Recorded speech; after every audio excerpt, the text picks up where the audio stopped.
पुन्हा एकदा आपण नवीन सफर करणार आहोत, ते म्हणजे किल्ले चित्तोडगड। मित्रांनो, पुन्हा एकदा आपण नवीन ठिकाणी आपण निघत आहोत। ती शूरवीरांची भूमी म्हणजे चित्तोडगड आपल्या नजरेसमोर दिसत असेल। आपल्याला चित्तोडगड किल्ल्यावरती जा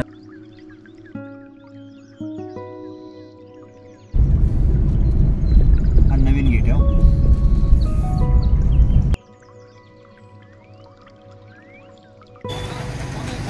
फायनली आपल्याला ज्या गोष्टींची प्रतीक्षा होती अशा महाराणा प्रतापांच्या या चित्तोडगडमध्ये आपण एंट्री केलेली आहे। आपण बघू शकता हा किल्ला।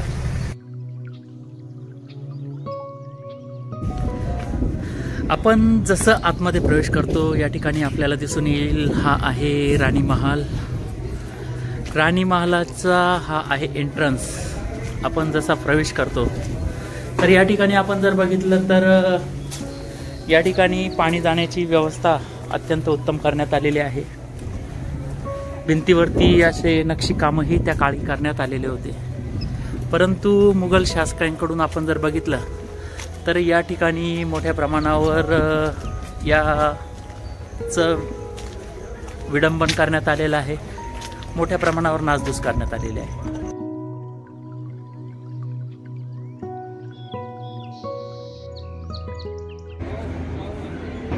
मित्रांनो, आज अनंत चतुर्दशी, इकडे ही गणपती बाप्पाची मिरवणूक या ठिकाणी आपल्याला दिसते। या ठिकाणी आपल्याला मोठमोठी कॉन्क्रीटची शहरं दिसतील, परंतु तुम्हाला खोटं वाटेल की 750 एकरमध्ये पसरलेला हा चित्तोडगड किल्ला, या ठिकाणी एकेकाळी 70,000पेक्षा जास्त माणसे या ठिकाणी राहत होती। याची आपण कल्पनाही करू शकत नाही।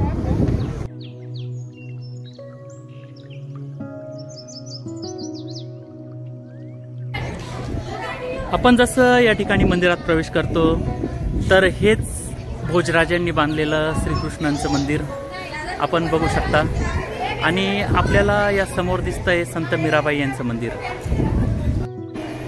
संत मीराबाई ह्या कृष्णाच्या निस्सीम भक्त होतात असं आपल्याला माहिती आहे, आणि श्रीकृष्णांनाच मनोमन त्यांनी पती म्हणूनही स्वीकारलं होतं। अशा या कृष्णभक्त असणाऱ्या मीराबाईंची जीवनगाथा तर सगळ्यांना ज्ञातच आहे। आतमध्ये हे श्रीकृष्णाचं मंदिर, याच ठिकाणी त्या पूजा करायची।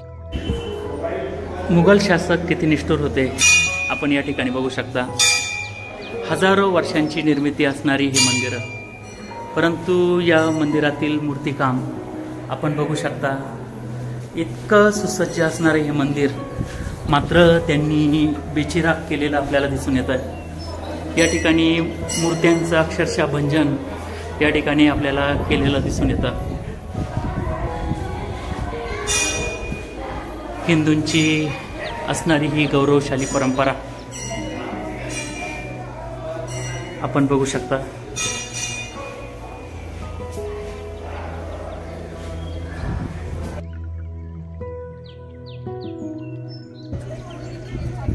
आतमध्ये आपल्याला काही वानर राजेही स्वागतासाठी मोठ्या प्रमाणावर या ठिकाणी बसलेले दिसून येतील।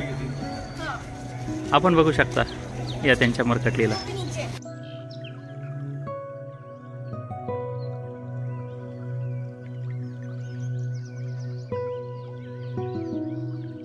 आपण जसं किल्ल्याच्या आतमध्ये प्रवेश करतो त्या ठिकाणी आपण बघू शकता की या किल्ल्याच्या आतमध्ये आपल्याला हे मोठं द्वार दिसेल। या द्वारामधून राणी पद्मावती व त्यांच्यासोबत आलेल्या सगळ्या 16,000 महिलांनी ज्यावेळी अल्लाउद्दीन खिलजीने या ठिकाणी आक्रमण केलं, शेवटी महिलांना आपलं शील जास्त महत्त्वाचं असतं। आपल्याला समोर हा जो भाग दिसतोय या ठिकाणी तब्बल 16,000 महिलांनी या ठिकाणी जोहर केलं। अग्नीच्या तप्तकुंड अशा स्वाहामध्ये आपलं आयुष्य स्वाहा करून दिलं। असा हे जे ठिकाणी आता या ठिकाणी जरी उंच भाग दिसत असला तर पूर्वी तो 70 फूट खोल खड्डा होता। या ठिकाणी आपल्याला या राजपूत वंशीयांच्या शौर्याचं प्रतीक म्हणजे हा विजय ध्वज या ठिकाणी उभारण्यात आलेला आहे। आणि आपण समोर जर बघितलं तर हे भगवान शंकराचं भव्य असं मंदिर आपल्याला या ठिकाणी दिसून येईल। हेच ते जोहर कुंड या ठिकाणी आपण जर बघू शकाल तर तब्बल 3 वेळा या ठिकाणी जोहर करण्यात आलेलं होतं असं मानलं जातं। ओम नमः शिवाय, ओम नमः शिवाय, ओम नमः शिवाय। खरं म्हणजे छनी आणि हातोड्याच्या साह्याने हे अत्यंत सुंदर आणि बारीक काम केलेलं, एक एक इतिहासाचा प्रसंग प्रत्येक या खांबामधून आपल्याला दिसून येतो। परंतु वाईट मात्र एका गोष्टीचं वाटतं की मुघल आक्रमणकारींना जर कला कळतच नसेल तर त्यांना ती तोडण्याचाही अधिकार नाही। इतक्या सुंदर मूर्त्या अक्षरशः बेचिराग करण्यात आलेल्या आहेत।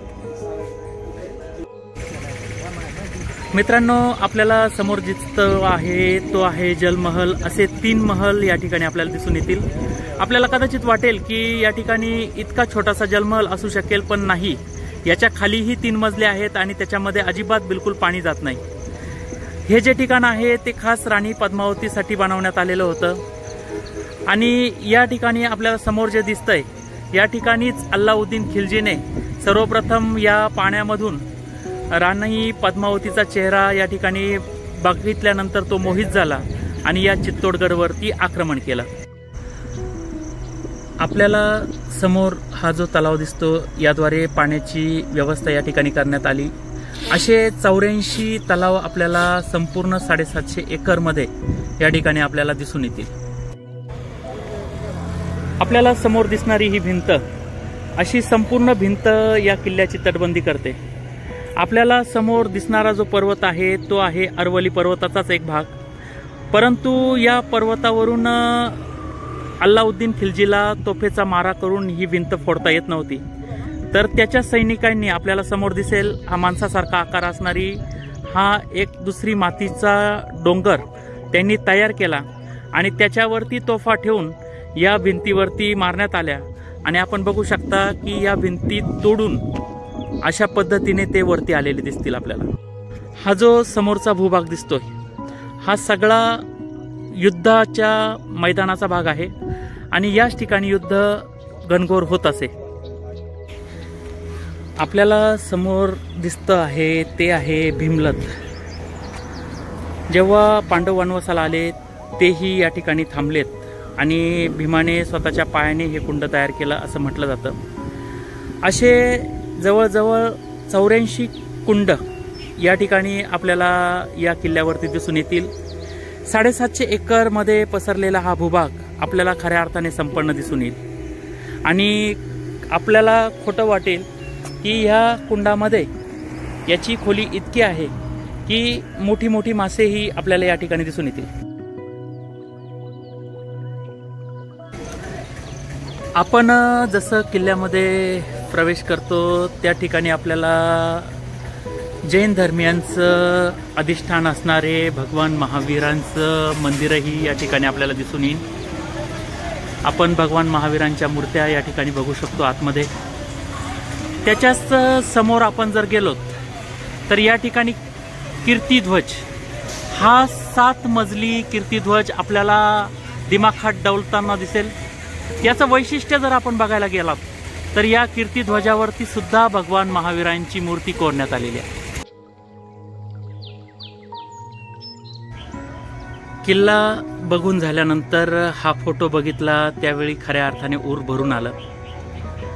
खरं म्हणजे राजपूत लोक आजही मानतात की आज जर छत्रपती शिवाजी महाराज आणि राणा प्रताप जर नसते तर हिंदूंची भूमी ही राहिली नसती आणि सिसोदिया वंशाचे हे 2 सुपुत्रांनी, 2 नरवीरांनी खऱ्या अर्थाने हिंदुत्व टिकून ठेवलं।